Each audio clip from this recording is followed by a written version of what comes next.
13h, 14h. Europe 1, 13h. 13h19 sur Europe 1, vous écoutez Céline Géraud et c'est l'heure d'accueillir vos deux chroniqueurs du jour. Céline, le chroniqueur politique Olivier d'Artigol et le journaliste Yvan Rioufol. Et ça travaille, lundi de Pentecôte. Bonjour les amis. Bonjour, oui, fidèle au poste. Ravi de vous retrouver pour décrypter l'actualité. Alors de quoi allons-nous parler ?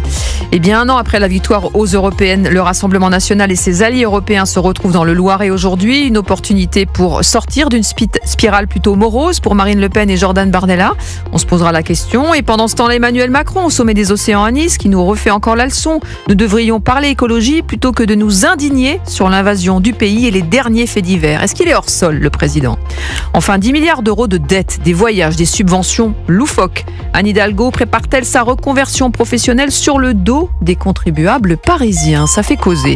Mais pour commencer, le bateau humanitaire de Madeleine, qui tentait donc de rallier Gaza avec à son bord, je le rappelle, l'activiste suédoise Greta Thunberg et l'eurodéputé LFI Rima Hassan, a été dérouté cette nuit par les autorités israéliennes qui ont donc invité sans violence ces passagers à retourner dans leur pays. On va écouter Jean-Noël Barrot, ministre des Affaires étrangères, qui s'est exprimé il y a quelques minutes sur cette interception. Nous avons à la fois alerté très en amont les participants à cette flottille des risques auxquels ils s'exposaient, mais que nous avons tenu un discours très clair aux autorités israéliennes pour éviter tout incident et leur annoncer par avance ce que nous avons fait depuis, c'est-à-dire exprimer notre volonté d'exercer notre protection consulaire.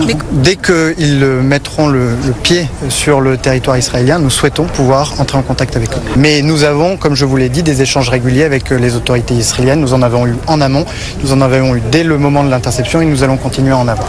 Et un peu plus tôt ce matin, c'est Manon Aubry, eurodéputée LFI, qui, elle, a dénoncé cette intervention. Écoutez. Ce que vient de faire le gouvernement israélien est illégal au regard du droit international à plusieurs égards. D'abord parce qu'ils ont été arrêtés en eau internationale et donc ils ne devraient pas pouvoir agir tel quel. Ensuite parce que ma collègue Rima Hassan bénéficie de l'immunité parlementaire et donc ce matin, moi j'interpelle la présidente du Parlement européen avec qui j'ai eu des échanges hier, Roberta Metsola, pour lui demander d'agir, pour demander la libération de Rima Hassan. Voilà, Manon Aubry ce matin sur BFM, Yvan Rioufol. Fin d'histoire de show is over.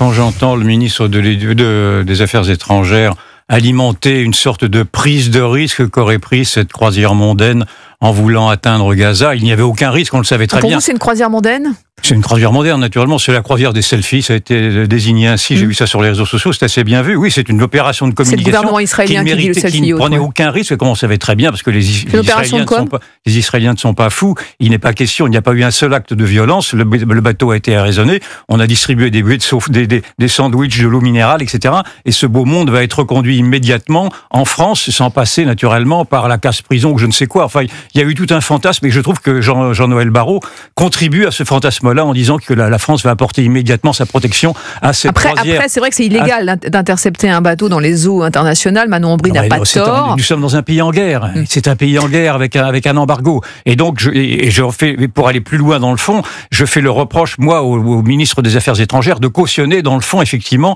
cette stigmatisation perpétuelle de l'État d'Israël, en oubliant qu'il est la cible du Hamas, et surtout, on y reviendra peut-être si on a le temps, que cette croisière était faite pour réhabiliter le Hamas à travers la présence de Rima Hassan et de Greta Thunberg. Il fait le jeu de LFI, selon vous ? Naturellement, bien sûr. Il y a une sorte de mise en accusation perpétuelle par la diplomatie française de ce qu'est aujourd'hui une démocratie à travers l'État israélien, et une sorte de complaisance vis-à-vis d'un État totalitaire qui s'appelle le Hamas, qui veut précisément éradiquer le tout juif sur une terre d'islam. Et c'est d'ailleurs le combat qui est mené par Hassan, qui veut libérer la Palestine, ce qu'elle appelle la Palestine. Le ministre des Affaires étrangères a raison de rappeler la protection consulaire des ressortissants français.